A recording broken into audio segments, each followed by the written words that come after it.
बहुत से बेकर्स अपने पैसे वेस्ट कर देते हैं गलत ओवन चूज करके। तो मैं इस वीडियो में बताऊंगा कि कौन सा ओवन लेना चाहिए। ज्यादातर ये गलती कौन करता है? जो न्यू कमर्स होते हैं, न्यू बेकरी सेटअप वाले या नया नया बिजनेस डालने वाले, वो लोग सोचते हैं कि जो ओवन जहां पे दिख रहा है वही ओवन परचेज करनी चाहिए। बट नहीं, ऐसा नहीं है।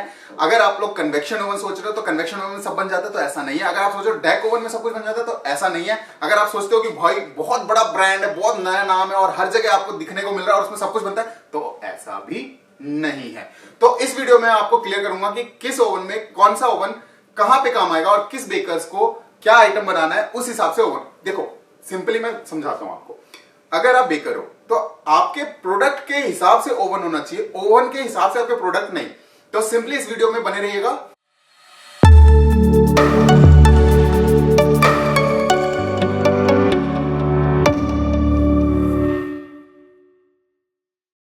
सो welcome back to Aroma Bake equipment. तो यहाँ पे मैं लेके आया हूँ, यहाँ पे डेक ओवन है, यहाँ पे कन्वेक्शन ओवन है और यहाँ पे भी आप देख सकते हैं कन्वेक्शन ओवन है। सो यहाँ पे यूनोक्स का कन्वेक्शन ओवन है, यहाँ पे ईका का कन्वेक्शन ओवन है और ये अरोमा बेक का डेक ओवन है। सो मैं एक चीज क्लियर कर दूं, पूरे इंडिया में इस जैसा डेक ओवन नहीं है किसी के भी पास, राइट। अब मैं चीज बता देता हूँ कि हमें कब डेक ओवन लेना चाहिए, कब कन्वेक्शन ओवन लेना चाहिए। कन्वेक्शन ओवन आपको तब लेना है if you are a small baker, home baker, तो आप कन्वेक्शन ओवन लेकर आप हर चीज बेक कर सकते हो। बट जहां बात आ जाती है अर्निंग की, आपको ऑफकोर्स कन्वेक्शन ओवन ले रहे हो, कमर्शियल ओवन पे जा रहे हो, तो ऑफकोर्स आपको अर्निंग चाहिए, पैसा कमाना चाहते हो, राइट। सो पैसा तब मिलता है जब आपका एक तरीके से गाड़ी चलाते वक्त आपकी पेट्रोल कम लग रहा हो और जो बैठा हुआ पैसेंजर है वो आपको फीस दे रहा हो ज्यादा, राइट। आपका अगर मान लो पेट्रोल 100 रुपए लग रहा हो और जो आपके सीट पे बैठा है वो 50 रुपए देगा, तो आपका 50 रुपए का लॉस हो गया। The same concept goes with the convection oven. अब कन्वेक्शन ओवन में इलेक्ट्रिसिटी बिल ही आप पे कर देते हो, तो आप कमाओगे क्या? पहली चीज। हाँ, स्मॉल प्रोडक्शन के लिए I will prefer convection oven, वहां मैनेज हो जाएगा। बट अगर आप सोचो कि 10 ट्रे या 12 ट्रे या 20 ट्रे अगर आप कन्वेक्शन ओवन लोगे, राइट, और उसमें आप पैसे बचा लोगे, तो नॉट पॉसिबल, क्योंकि आपकी सबसे ज्यादा बिजली बिल में ही पैसे चले जाएंगे। एंड सेकेंडली जो बैड ऑप्शंस है, आपको जनरेटर यूज करना पड़ेगा। जहां तक अगर स्मॉल सेटअप है, स्मॉल बेकरी है, तो आप उसके लिए कन्वेक्शन ओवन ले सकते हो। 4 ट्रे जो 13 बाय 18 के साइज है, मतलब छोटा ट्रे, राइट, और वही 4 ट्रे अगर हम बात करें तो यहां पे 16 बाय 24 का ट्रे जाएगा, बड़ा ट्रे। और अगर हम बात करें 16 बाय 24 का, इसके अंदर 6 ट्रे जाएगा, राइट। अब बात यहां आती है कि भैया डेक ओवन क्यों लें, कन्वेक्शन ओवन ही क्यों ना लें, और कन्वेक्शन ओवन क्यों लें, डेक ओवन ही क्यों ना लें। तो मैं बता देता हूं, it's all depends upon your business. भाई तुम केक का बिजनेस कर रहे हो या ब्रेड का बिजनेस कर रहे हो या बिस्किट करना है या क्रोजो करना है, आप क्या बेचना चाहते हो कस्टमर को।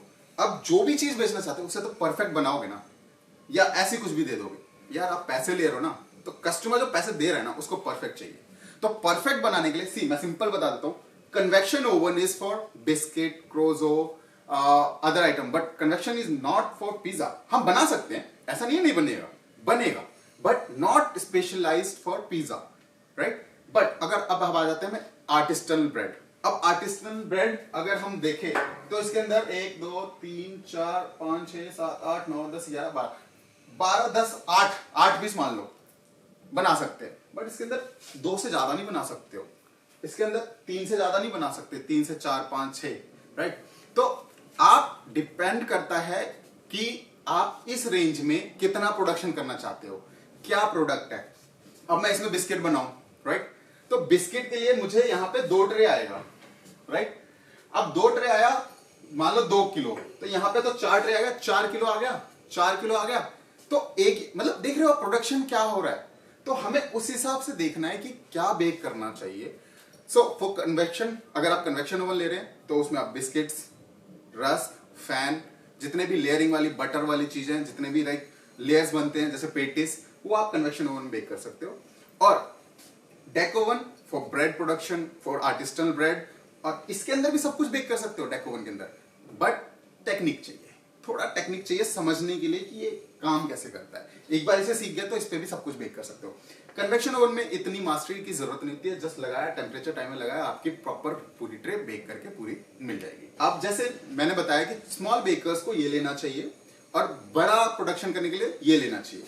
राइट, मतलब डेक ओवन लेना चाहिए। कन्वेक्शन और डेक ओवन, कन्वेक्शन ओवन और डेक ओवन में अब मैं एक चीज बता देता हूँ, अगर आप एक्चुअली प्रोफेशनल बेकर्स मतलब बेकरी चलाना चाहते हो तो आपको कन्वेक्शन ओवन तो लेना ही लेना है, प्लस डेक ओवन भी लेना है, स्मॉल साइज ले लो, बट क्योंकि आप अपने फीस निकाल सको, अपने पैसे निकाल सको।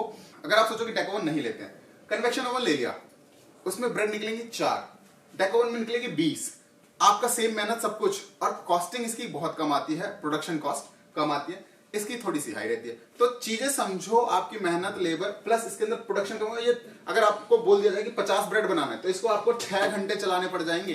कन्वेक्शन ओवन को आपको 6 घंटे चलाने पड़ जाएंगे, तब जाके उतने ब्रेड्स निकलेंगे। ये 1-1.5 घंटे में कर देगा। फॉर एन एग्जाम्पल, कैलकुलेशन पे है तो कुछ और निकलेगा, बट फॉर एन एग्जाम्पल में बता रहा हूं। तो चीजें कहां काम करती है, कन्वेक्शन ओवन कहां लेना चाहिए, कहां पे डेक ओवन लेना चाहिए और कहां पे रोटरी ओवन लेना चाहिए। अब सपोज करो आपका प्रोडक्शन हाई भी है, बहुत बढ़िया भी है, और आपकी बल्क प्रोडक्शन करना है, सप्लाई वाले तो इसमें सोचो ही नहीं, सप्लाई वालों के लिए तो ये है ही नहीं। अगर सप्लाई का बिजनेस करना चाहते हो तो ना तो कन्वेक्शन ओवन बढ़िया है, ना ही डेक ओवन बढ़िया है, ना ही कन्वेक्शन का बड़ा लार्ज प्रोडक्ट भी बड़ा है। तो आपको अगर स्मॉल बेकर या स्मॉल बेकिंग शॉप चलानी है तो कन्वेक्शन ओवन, थोड़ा सा उस पर प्रोडक्शन ज्यादा करना है तो deck oven plus convection oven. और अगर आप चाहते हो कि प्रोडक्शन करना है जस्ट एक normal bread and pizza and all, तो आप डेक ओवन के साथ जा सकते हो। और अगर आप चाहते हो कि इससे भी बल्क प्रोडक्शन हो और बैक टू बैक डिस्पैच होता रहे, माल जाता रहे, लाइक आपका बड़ा शॉप है और 2-3 शॉप्स हैं, तो उसके लिए आपको रोटरी ओवन अप्रोच करना पड़ेगा। तो वहां पे चीजें समझने वाली बात है। अगर उतना जितना बड़ा रोटरी ओवन उतना बड़ा कन्वेक्शन ओवन ले लोगे तो आपके बिजली बिल में ही सारे पैसे चले जाएंगे। जस्ट मैंने परसों ही कैलकुलेट किया था, 13 लाख रुपए बिजली बिल बन रहा था। अभी एक कस्टमर आया था मेरे पास, तो मैंने सोचा कि ये वीडियो बना देना चाहिए ताकि आपको हेल्पफुल हो जाए। अब आ जाते हैं हम मुद्दे की बात पे। इसका खाता है 3.5 किलोवाट इलेक्ट्रिक लोड, इसका खाता है 6.5 किलोवाट इलेक्ट्रिक लोड, और इसका खाता है 500 वाट। मतलब समझ ही सकते हो। अब कैलकुलेट करने बैठो, कैलकुलेशन से आपको समझ में आ जाएगी कौन सा लेना चाहिए। बाकी अगर आपको ये वाला कन्वेक्शन ओवन चाहिए या ये वाला कन्वेक्शन ओवन चाहिए या ये वाला डेक ओवन चाहिए, मींस यूनॉक्स का कन्वेक्शन ओवन चाहिए या ईका का कन्वेक्शन ओवन चाहिए, या चाहिए आपको हमारा डेक ओवन जो कि पूरे इंडिया में नहीं है अवेलेबल किसी के पास, सो ये हम देंगे बेटर प्राइस पे। आप कांटेक्ट कर सकते हैं 8377000011 पे। आशा है मुझे कि ये वीडियो बहुत पसंद आई होगी और समझ में भी आया होगा। अगर आपके कुछ भी डाउट है, कुछ भी क्वेश्चंस है, तो नीचे कमेंट करें हमारे इस यूट्यूब के चैनल पे, जिससे हम आपको रिप्लाई भी करेंगे। और आप हमें व्हाट्सएप भी कर सकते हैं। और इसे जिसको नहीं पता है या जो न्यू कमर्स हैं, जो न्यू स्टार्टअप है, उनको ये वीडियो जरूर शेयर करें। तो मिलते हैं नेक्स्ट वीडियो में। Bye bye, take care.